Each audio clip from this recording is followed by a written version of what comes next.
પ્રયાગ તીર્થમાં કથા સાંભળવા માટે જે ઋષિમુનિઓ એકઠા થયા છે તે ઋષિમુનિઓ મુનિઓ એટલે કેવા કે જે સાધુ હોય.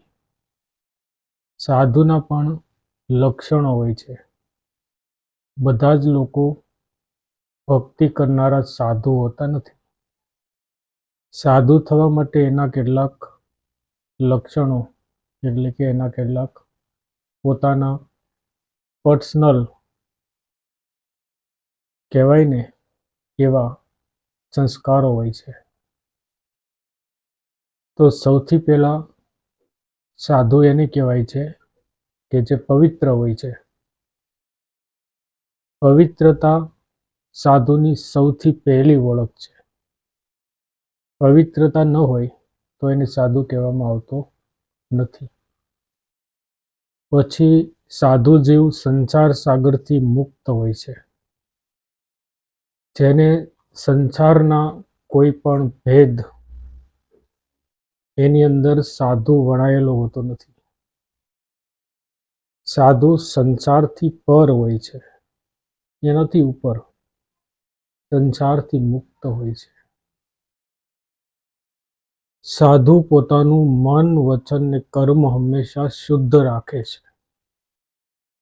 સાધુનું શરીર હંમેશા શુદ્ધ હોય છે અને ન હોય તો શુદ્ધ કરવા માટે એ સતત તપ અને યોગ કરે છે.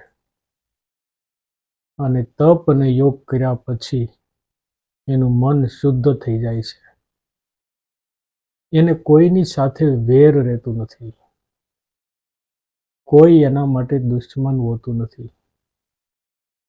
સૌ લોકોને પ્રેમ કરે તે સાધુ. આવા સાધુઓ પ્રયાગ તીર્થની અંદર સૂતજીના મુખથી નીકળેલી વાણી દ્વારા શિવ મહાપુરાણ સાંભળવા માટે એકઠા થયા હતા. આ સમયે સૂતજી ને એ સાધુઓ પ્રશ્ન પૂછે છે કે બધા જ દેવોનું મૂર્તિ પૂજન થાય છે, જ્યારે મહાદેવનું લિંગ સ્વરૂપે અને મૂર્તિ સ્વરૂપે બંને રીતે પૂજા થાય છે, તો એનું કારણ શું? ત્યારે સૂતજી એનું રહસ્ય સમજાવતા કહે છે, શ્રવણાદિ ત્રિકેશક્તો લિંગમ વેરમ ચ શાંકરમ સંસ્થાપ્ય નિત્ય સભ્યર્ચ તરમ સંસાર સાગરમ.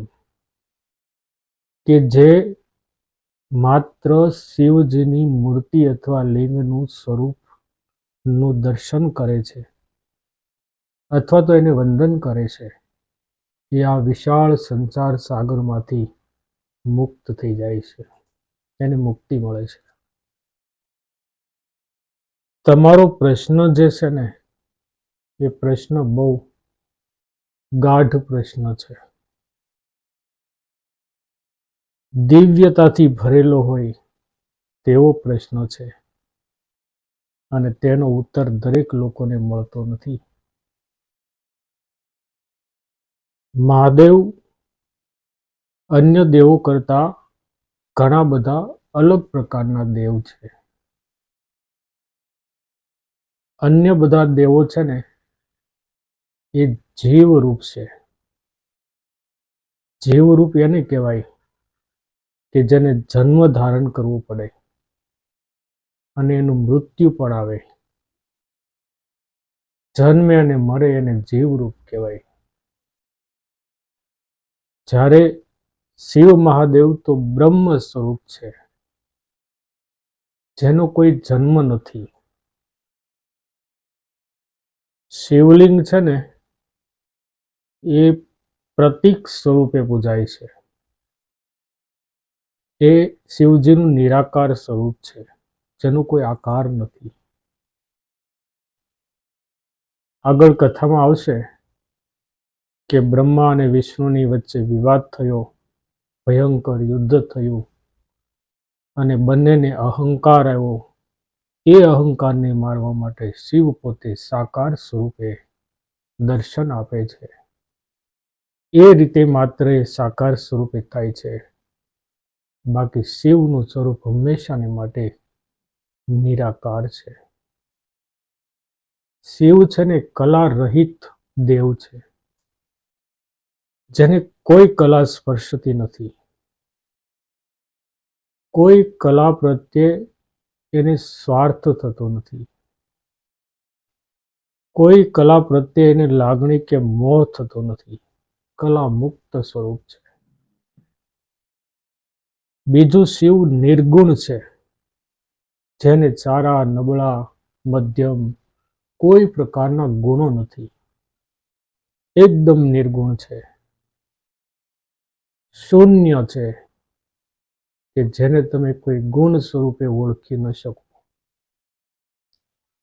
ત્યાર પછી શિવજી નિરાકાર છે, એનો કોઈ આકાર નથી. પ્રશ્ન થશે કે તો પછી માથામાં જટા, માં ગંગા, ગળામાં નાગ અને ચહેરો, આ એક આકાર તો થયો? નહીં. એ આકાર તો એણે બ્રહ્મા અને વિષ્ણુના અહમને કંટ્રોલ કરવા માટે સ્વરૂપ ધારણ કર્યું હતું. બાકી લિંગ સ્વરૂપે શિવ શક્તિ ઓરિજિનલ બિરાજમાન છે આ જગતની અંદર, કે જેનો કોઈ પણ પ્રકારનો આકાર નથી. તો એ નિરાકાર છે. શિવ છે એ બ્રહ્મ નથી, પરંતુ પરબ્રહ્મ છે. બ્રહ્મનું પણ બ્રહ્મ, જેની કોઈ સીમાઓ ન હોય, જેની કોઈ ક્ષિતિજ ન હોય, જેનો કોઈ અંત ન હોય, એવું પરબ્રહ્મ સ્વરૂપ છે. દર્શનીય અને વંદનીય છે. તમામ દેવો મૂર્તિ સ્વરૂપે પૂજાય છે, જ્યારે શિવજી બ્રહ્મરૂપ હોવાના કારણે અમૂર્તિ સ્વરૂપે એટલે કે લિંગ સ્વરૂપે પૂજાય છે. આ બંને વચ્ચેનો ભેદ છે. અને ભોગ છે ને એ હંમેશા મૂર્તિ સ્વરૂપે પૂજાતા દેવો જ આપી શકે, જ્યારે જે અમૂર્ત તરીકે પૂજાય છે, જે નિરાકાર તરીકે પૂજાય છે, તે મહાદેવ ભોગ તો આપે છે, પરંતુ મોક્ષ પણ આપે છે. ભોગ અને મોક્ષ બંને આપનારા જગતની અંદર એક જ શક્તિ, અને તે છે મહાદેવ. એટલા માટે જગતની અંદર મહાદેવની મૂર્તિ પણ પૂજાય છે, અને મહાદેવનું લિંગ પણ પૂજાય છે. અજન્મા છે, જેના કોઈ પિતા નથી, જેની કોઈ જનેતા નથી. અજન્મા સ્વયં જે કહો તે, એ છે મહાદેવ. અને આવા મહાદેવને પામવા માટે આ સંસારની અંદર દરેક લોકો તપ કરે છે, જપ કરે છે.